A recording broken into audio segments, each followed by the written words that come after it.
Assalamualaikum warahmatullahi wabarakatuh. Selamat pagi anak-anakku. Semoga masih selalu dalam keadaan sehat ya semuanya di rumah masing-masing. Hari ini kita bertemu lagi di pembelajaran kimia secara daring untuk kesekian kalinya. Tapi sebelum itu marilah kita berdoa terlebih dahulu sesuai agama dan kepercayaan masing-masing. Berdoa dimulai.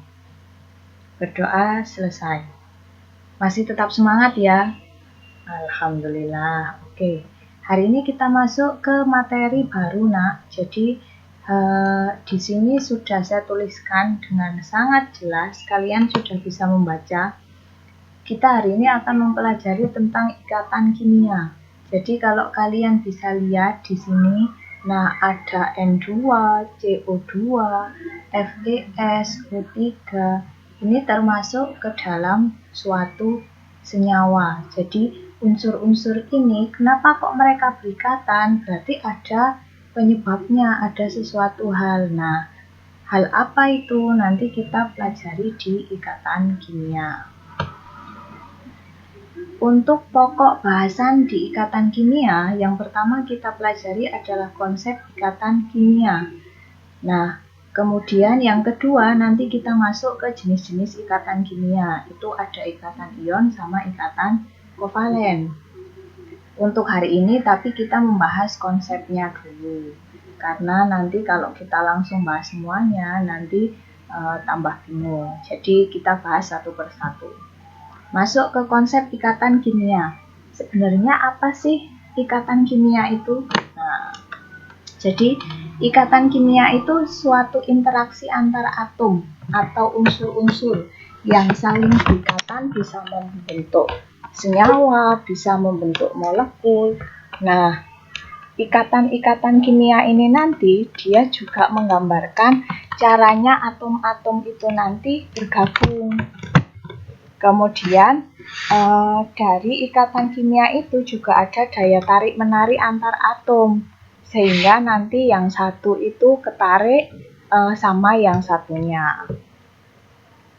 Kemudian, kenapa bisa terjadi ikatan? Nah, ikatan antar atom itu dapat terjadi karena ada interaksi elektron antara atom yang satu dengan atom yang lain.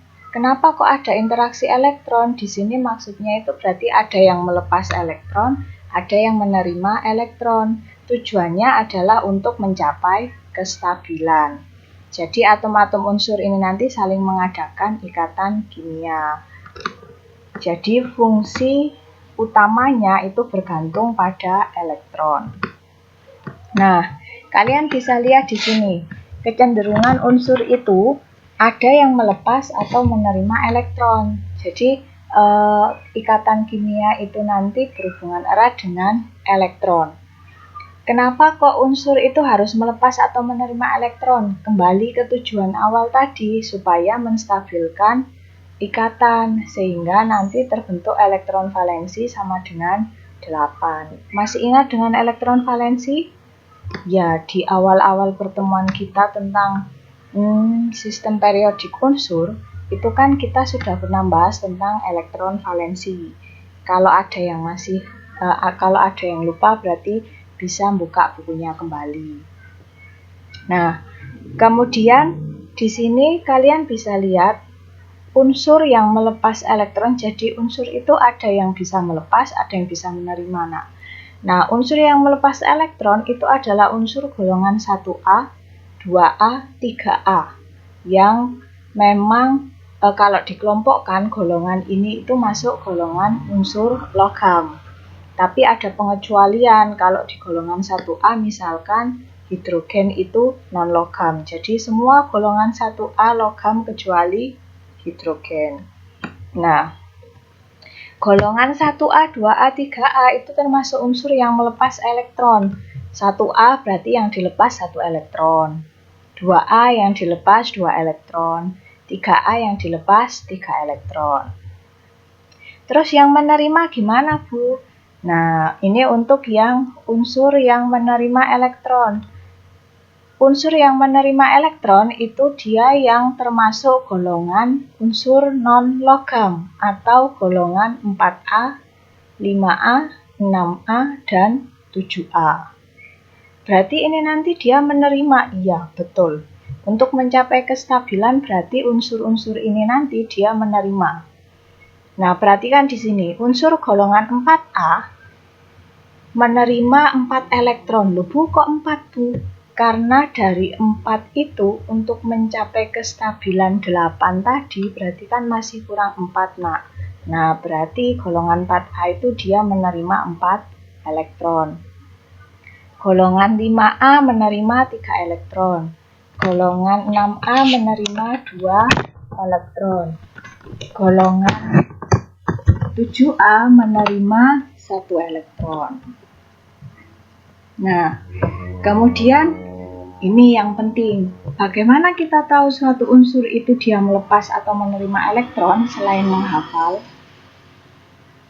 Satu-satunya cara yang bisa kalian lakukan selain menghafal adalah dengan konfigurasi elektron. Nah, ini berarti ada hubungannya sama materi di pertemuan sebelumnya kemarin. Kita sudah membahas tentang konfigurasi elektron.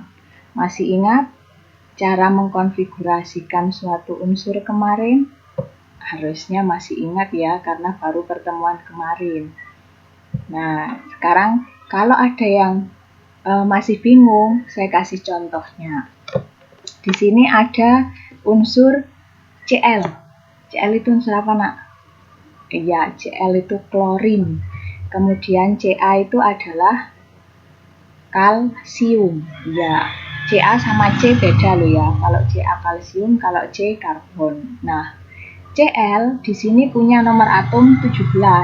Kalau dikonfigurasikan berarti 2, 8, 7. Dilihat lagi materinya yang kemarin, diingat-ingat cara mengkonfigurasikan. 2, 8, 7. Berarti elektron valensinya sama dengan 7. Kenapa? Karena elektron valensi adalah elektron yang terletak di kulit terakhir. Kulit terakhir jumlah elektronnya sama dengan 7. Berarti elektron valensinya 7. Kalau elektron valensinya 7, berarti Cl itu masuk golongan 7A. 7A berarti non-logam. Nah, jadi untuk mencapai kestabilan, Cl itu termasuk unsur yang menerima 1 elektron. Kembali ke teori awal tadi. Kemudian contoh yang kedua, Ca dengan nomor atom 20.